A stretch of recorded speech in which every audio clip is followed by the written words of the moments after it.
We've been going through the book of Luke, and we've been looking at the original Jesus. I think sometimes we begin to follow this mythological Jesus, this Jesus that we've either made up or somebody told us and we never thought to question it. And we start following this guy who maybe doesn't match up with what the scriptures tell us about him. And so as we look through Luke, we're trying to figure out who is this original Jesus, and how do we follow him better? And we're going to be in the Sermon on the Mount or Sermon in the Valley, but it's one of Jesus' sermons that is really crux. It's the pinnacle. It describes as Christians how we should live and how we should live towards even people who aren't for us. Maybe people who betray us or steal from us or do things against us, or at least people who aren't actively for us, and how do we respond to that? A couple of years ago, actually at this point I guess it's 14 years ago, I was working at Fujitsu as a distribution account rep. So I was a salesperson for their hard drive division. And basically I had a couple of distributors, and whatever those distributors needed, whether it was product or pricing or a day of golf or whatever, I was there, take them out to lunch. That was my job. I got to make sure our accounts were selling our product, and we do whatever we can to facilitate that. I also was very junior. I knew that. I was fresh out of business school. This was really my first grown-up job. This was my first big boy job. And so I totally understood that I was low man on the totem pole. They were the ones who were kind of giving me a chance. And so very grateful. This is back in 2001, right during the dot-com bust. We were having layoffs at our company every 6 months. And so at some point, you're grateful to have a job. And even if you're junior and know that other people are making more than you figure, well, at least maybe that's job security for me. I'm working as much as the rest of them and getting my sales done, and I'm costing the company less. But I didn't fully realize how junior I was until one day I was taking my VP to the airport. He lived in Southern Cal, and so he would commute back and forth. So I dropped him off at the airport, and then he had a rental car, so I turned in the rental car. And he was a messy gentleman, and so there's a bunch of papers on the floor of the car, and so I said, let me pick them up and go through them and see if there's any proprietary information, roadmaps on our technology, that type of thing that just shouldn't be getting out. So I start going through the papers on the floor, and there's nothing except for one thing that really none of us want to see. And if you're the most junior guy on the staff, you definitely don't want to see it. It was a list of all of the salaries of everybody in my work group. And I found out exactly how junior I was. I was somewhere between $35,000 and $110,000 more junior than everybody else who sold hard drives at Fujitsu. So I'm thinking, well, that doesn't seem right or fair somehow. I mean, yes, granted, I'm green, I'm new at this. On the other hand, that's a pretty big gap. So I figured, well, let me just go talk to my director. I'll go talk to her. We have a good relationship. Ask her, hey, can we do anything about this?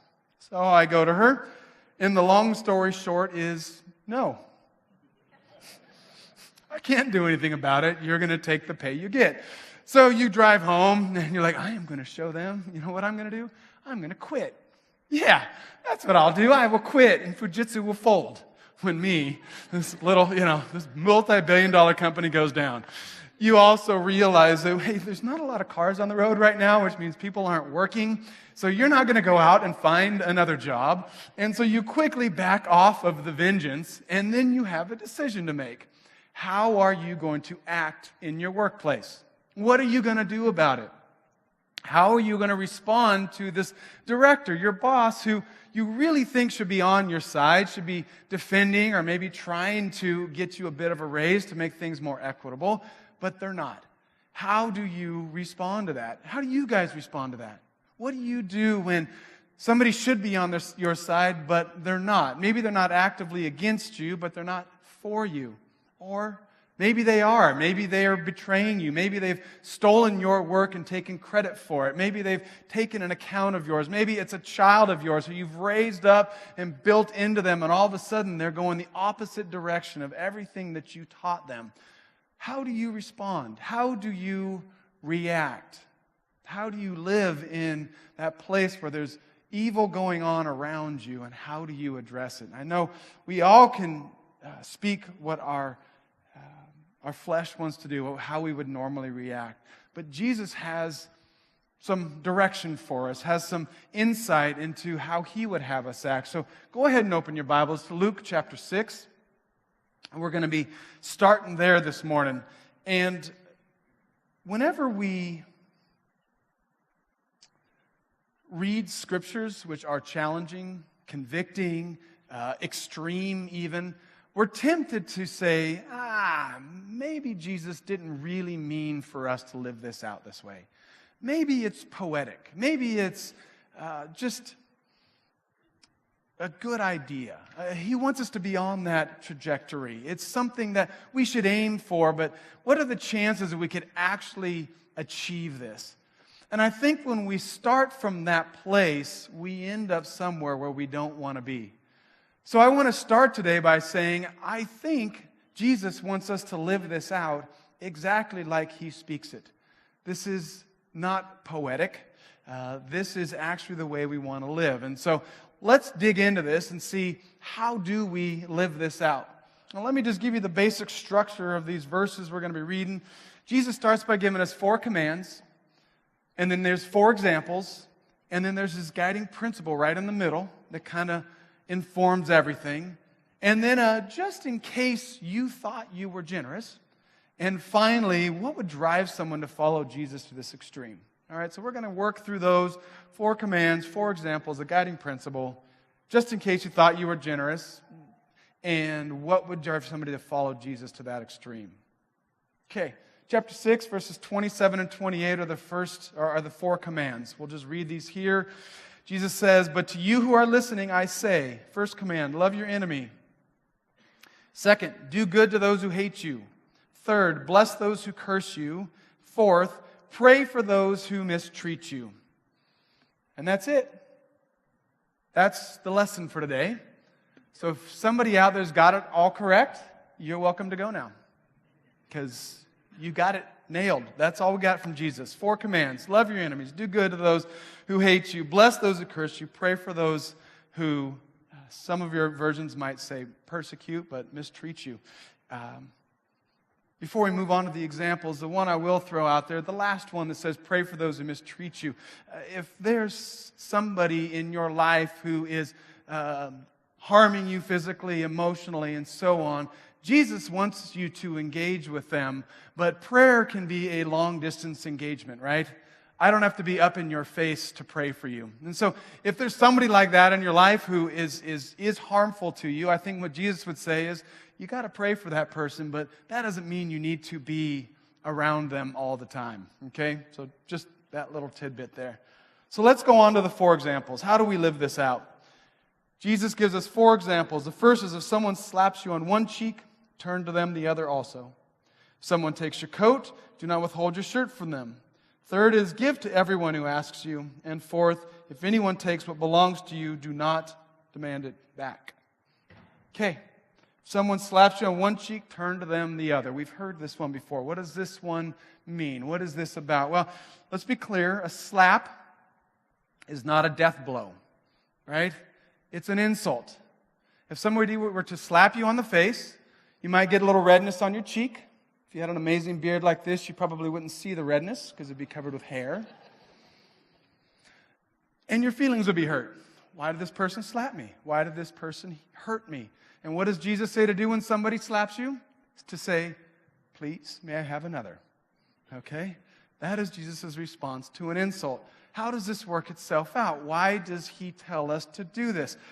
The first is, and I think we've all experienced this on all levels of relationship, if we retaliate insult for insult, the argument only escalates. It only gets bigger. Whether it's somebody who cut you off on the freeway to your spouse, and everybody in between, when somebody insults you, when somebody hurts your feelings, and you respond with, well, I'm going to show you, let me insult you back, all that happens is fuel is put on the fire, and the conflict escalates. Our spouses, our family members have great insight into who we are, where we've been, things we've done, and they know the buttons to push. If you're in the middle of a heated conversation with your spouse or with a sibling, and they decide to go for the low blow, remember when you did that? Remember when that thing happened? Remember how you responded there? You have a choice to make. They've just slapped you. They've just insulted you. Your choice is, well, you hurt me, I'll hurt you back. But I know your life too, so here it comes. And all that happens is you escalate the fight. Versus going, you know what, I'm not going to engage in that. I'm not going to head down that path. Say, please, may I have another? And I think it goes a step deeper than that. Yes, it's important. It's huge to not let the fire be, the flames be fanned into a fire. Also, I think when we understand who God is, when we understand that God is our defender, that God is our protector, if someone insults you, you can kind of go, well, you know what? God's going to take care of that one. I don't have to respond in vengeance. I don't have to respond with an insult because you know what? God's defending me. God is with me. And we're going to talk about that a lot more in a little bit. So that's the first example. The second example, if someone takes your coat, give them your shirt also. Someone takes your coat, give them your shirt also. So how does that one live itself out? Well, you're walking down the street, somebody puts a gun to your head and says, give me your coat. Your response is, look at this amazing outfit I have on too. Don't you want my shirt? And are those size 12s? Because I think these shoes would look mighty fine on you. And here's my wallet. Credit cards are not maxed out. Take them, have fun. I think Jesus is saying something along those lines. I think what Jesus is saying is, you know what, if somebody is extorting from you, if somebody is taking advantage, be generous. Go above and beyond with that person. You're at work. You're a sales rep. You have a group of accounts. Somebody steals that account from you. All of a sudden, they start working it. They start getting the sales that you had. Or you've been working on a project and somebody starts to get credit for the work you've done. How do you respond to that? How do you respond? If somebody who's stolen your account, maybe you go to them and you say, you know what? I've been working that account for 5 years. Let me introduce you to some people over there. You're going to blow this thing up. Here's all the business cards. Let me hook you up on LinkedIn. Let me make a couple email introductions so that you can really take this account over. Somebody starts taking credit for the work you've done and you go, man, you did do good work on that. Look at that. I hope you get ahead with that work that I did. And you don't do it from a place of vengeance. And I think the only way you can do that, because let's be real, if somebody steals an account from you, somebody starts taking credit for things you've done, you start to go, man, they're taking food off my table. I can't feed my kids anymore. I won't be able to take care of my family the way I did before because I'm losing this account. But if you think that that's the account that is feeding your family, you're sorely mistaken. Because you see, the food on your table didn't come from that account, and it certainly didn't come from the company you work for. It came from the God above, who's the God of all provision, who's the God who wants you to do well, who wants you to have food on your table. And if He gave you that account in the first place, He's perfectly capable of giving you another account that maybe is even better than the one you lost. So if you walk in with the attitude of, you know what, God's going to take care of me, and apparently you needed this account more than I did, you're able to humbly go, man, blow this account up. Here's the connections. You're taking credit for my work? All right, go for it. See how that goes for you. Also, if you realize that God is your defender, that God is your protector, it allows you to be so gracious in times where you want to grab, you want to defend, you want to put walls up and say, that's mine. You don't have the right to do that. I'm the one who did this work. Jesus would say, be crazy generous with people who want to take your coat. Verse 30, it says, give to everyone who asks you. Give to everyone who asks you. I think this is a generosity thing too. But it brings up some interesting questions.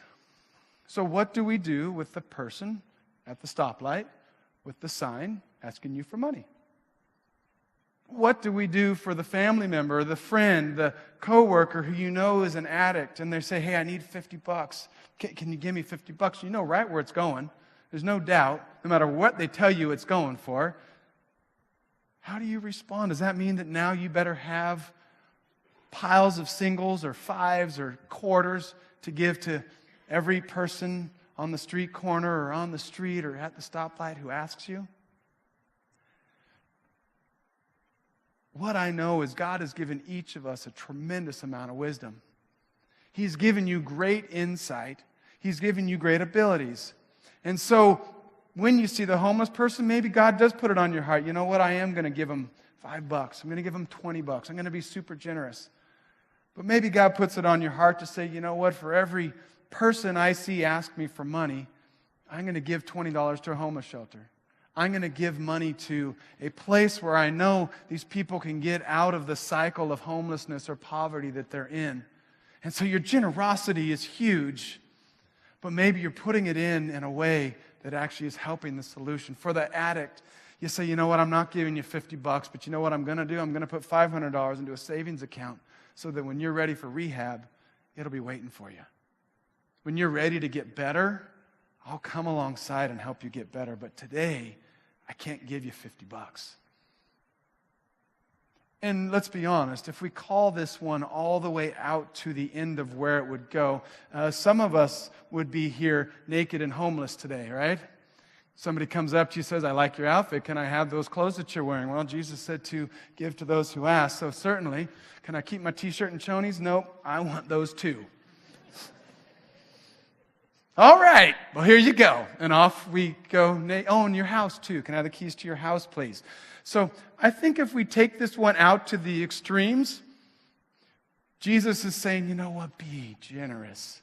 Don't withhold because, and we'll see later, somebody think maybe can't pay you back. Don't withhold because this person has been bad to you, but be generous with that person. And the last one, if anyone takes what belongs to you, do not demand it back. I think this one begins to call into question how tightly or loosely we hold our possessions. How tightly or loosely we hold our possessions. When you think about the things you own, the things in your home, your retirement accounts, your savings accounts, whatever you own, what thing do you own that if somebody took from you, you would go after with all that you had? I'm not talking about the children, okay? I'm talking about things. Think about the things in your house. If somebody came in and stole them, could you say they must have needed that TV, that computer, that safe full of money, whatever it is, more than I needed it? Is there an heirloom? Is there something that somebody gave you that has so much meaning that if somebody took it, I'd have to go after it with all I had? And Jesus says, I think what he's saying here is, one, hold your possessions lightly. Hold your possessions lightly. And two, realize who your provider is. Who provided this for you in the first place? If you were allowed to have a TV and somebody stole your TV, either one, God doesn't want you to have a TV anymore, or two, he'll provide a new one for you. If he gave you a retirement account in the first place, do you think he can't refill it again?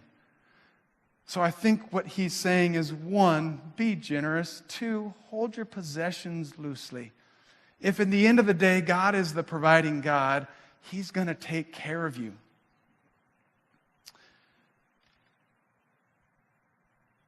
Let's move on to verse 31, which is the golden rule. This is one we all have memorized. I like to go King James when I read this verse for some reason, but the do unto others verse, right?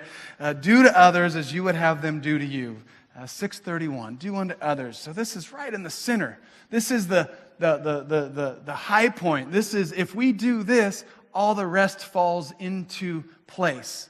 This is the verse. Now, if you imagine, can you imagine in your own life living this out. Let's go for instance. I live downtown. I drive 87 to 280 every day after work. And right after the Alma on-ramp, it sometimes backs up there. But I'm ready for it. I'm already in the slow lane. So when the space is there, boom, I get over. I wait in line.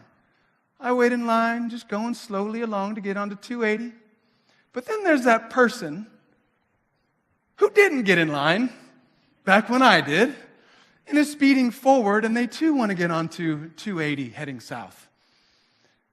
What is my reaction when I see the blinker come up and they want to cut in? Boom, right? On the bumper. You're going to have to get in on somebody else. Okay? You're not getting in on this guy. Right?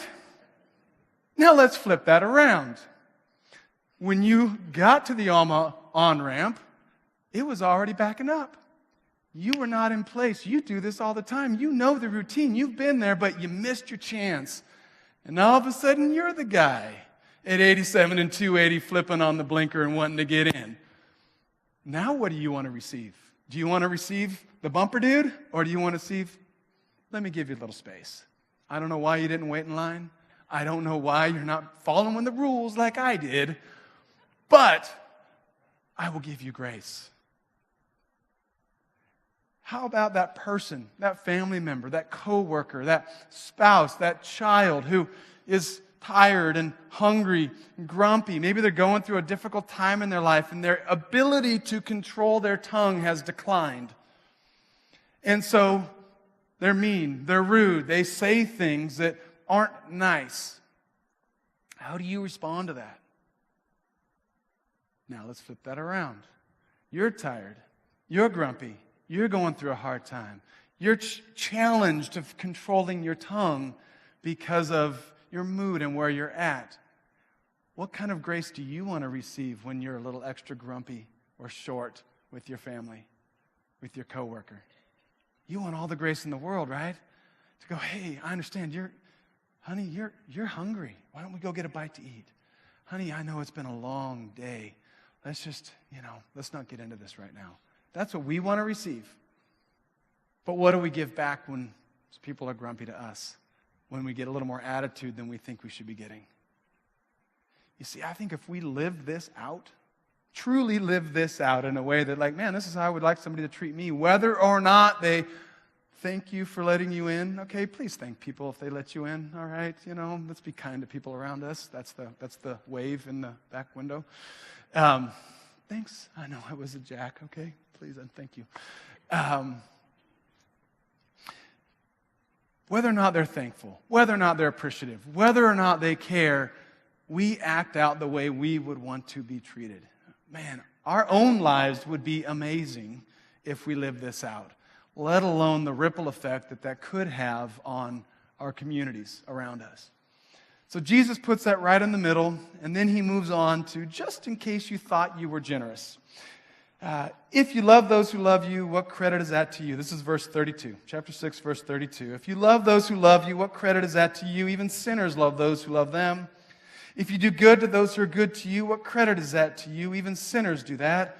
And if you lend to those from whom you expect repayment, what credit is that to you? Even sinners lend to sinners, expecting to be repaid in full.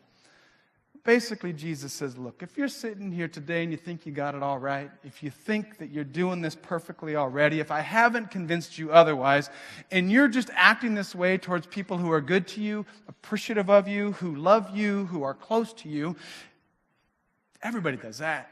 That really isn't a thing. That's no big deal that you're treating those who are nice to you nicely. Go out and try to do that for somebody who's against you. Somebody who's betrayed you, somebody who's stolen from you, somebody who has taken from you, somebody who is not for you when they should be, somebody who has abused the relationship. Act loving, kind, giving in that situation, and Jesus says, now we're talking. Now we've actually found our place in a very difficult, challenging circumstance, and now you're beginning to act like God. Which is how he kind of ends this passage. So if you go on to verse 35, it says, but love your enemies, do good to them, and lend to them without expecting to get anything back. then your reward will be great, and you will be children of the Most High, because He is kind to the ungrateful and wicked. Verse 36, be merciful, just as your Father is merciful. He says, look at God. All day long, people shaking their fist in His face, saying, you don't exist, you're a bad person, you don't do these things, and God is merciful. I think part of what Jesus is saying here is, and we'll get to that, is when we realize how God has treated us, what He's forgiven us of, how merciful He's been with us, we have to turn around and give that grace and mercy and forgiveness away. Okay. Easy to talk about, difficult to live out. How is this possible to live out? How can we do this? And I'm thinking, as I've pondered these verses, I can try with my sheer will to do this. Every time I have an opportunity to live this out, go for it. The problem is I don't think my will is strong enough to make this happen, or at least not on any consistent basis. I think it has to go deeper than I'm just going to try harder to live this out. When I see what Jesus is talking about, what I see is a humility. What I see is a humility in all kinds of crazy circumstances. I am going to enter into this challenge humbly.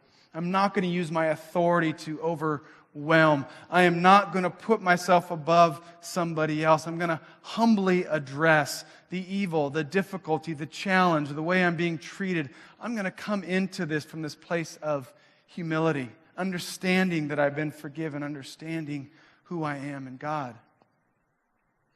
But you see, I think humility, which is really what Jesus is talking about here and how we live that out, I think that has to be founded on something deeper. I think at the core, we have to understand who God is and who He is towards us. Follow me here. If we believe that God is our defender, if we believe that God is our provider, if we believe that God is our shelter, we believe that God has forgiven us, we believe that God has had mercy on us, if we believe that God loves us deeply, then you know what? When somebody takes something from me, my faith was never in that thing anyway. It was always in the provider God. When somebody insults me, and I believe that God is my defender, I don't have to defend myself. So I can humbly enter in and say, please, may I have another? You see, when I believe that God has forgiven me from great, terrible things, I'm required to give that back. As soon as I realize what I've done, what I've been forgiven of, and who God is to me, it allows me to move into situations with humility, not having to grab for things, not having to go after it hard, because I know that my God is my provider, that my God is my salvation, that He's my defender, He's gone before me, He's behind me, He's with me. And so, folks, how do we live this out? By understanding who God is. Turn with me in your Bibles to the book of Psalm. We're going to go, there's a group of Psalms there. I want you to go to Psalm 37. I think this begins to show us a little bit about how do we live a life resting in God, knowing He's our defender, our protector, our provider. Psalm 37. It's a long psalm. I'm not going to read it all. I'm going to read the first 9 verses here. Psalm 37. It says, "Do not fret because of evil men, or be envious of those who do wrong." I love this. "For like the grass, they will soon wither. Like green plants, they will soon die away." You're going to put them in your gutter once a week, and somehow on garbage day, they're gone. They got picked up by this big scissor thing and taken off to the garbage. So how do we respond to that? Trust in the Lord and do good. Dwell in the land and enjoy safe pasture. Delight yourself in the Lord, and He will give you the desires of your heart. Commit your way to the Lord. Trust in Him, and He will do this. Listen to this. He will make your righteousness shine like the dawn, the justice of your cause like the noonday sun. Be still before the Lord and wait patiently for Him.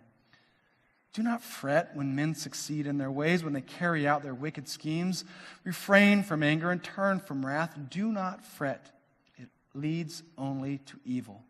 For evil men will be cut off, but those who hope in the Lord will inherit the land.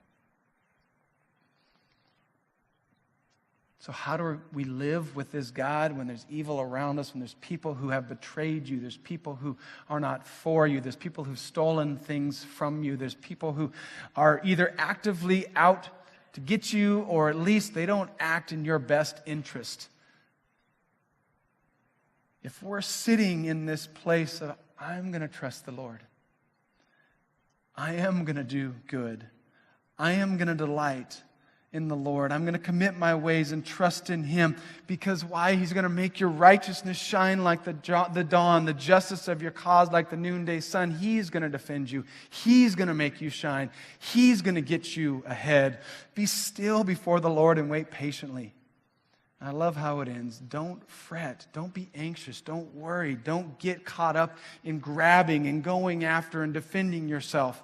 Don't worry about that. It only leads to evil. The schemes that we come up with to protect ourselves end up leading to evil versus good. God says, rest in me, and I'll take care of you. So how do we live out the Sermon on the Mount? By understanding who God is, to walk humbly with humility and in faith of understanding who God is and His care for us. Luke goes on to give us two examples of humility and forgiveness. So go back to Luke with me. We're going to go back to chapter 7. I'm going to quickly go through these two examples that we're given here of how does this humility live itself out. The first is from a centurion. He's a Roman centurion. He has 100 men who report to him. He has authority. He has power. Normally when we see centurions, we think of them as being evil overlords, that type of thing. This guy is different. And let's read about him. Verse 1 of chapter 7. When Jesus had finished saying all this to the people who were listening, he entered Capernaum. There, a centurion's servant, whom his master valued highly, was sick and about to die. The centurion heard of Jesus and sent some elders of the Jews to him, asking him to come and heal his servant. When they came to Jesus, they pleaded earnestly with him, "This man deserves to have you do this because he loves our nation and has built our synagogue." So Jesus went with them. He was not far from the house when the centurion sent friends to say to him, "Lord, don't trouble yourself, for I do not deserve to have you come under my roof. That is why I did not even consider myself worthy to come to you, but say the word, and my servant will be healed. For I myself am a man under authority with soldiers under me. I tell this one, go, and he goes, and that one, come, and he comes. I say to my servant, do this, and he does it." When Jesus heard this, he was amazed at him, and turning to the crowd following him, he said, "I tell you, I have not found such great faith even in Israel." Then the men who had been sent returned to the house and found the servant well. We have this centurion who understood his position. You see, he had authority. He had rights. He could have demanded that Jesus come to his house and heal his servant. He could have done that, but that was not the type of attitude and soul that this man had. He had an attitude of humility.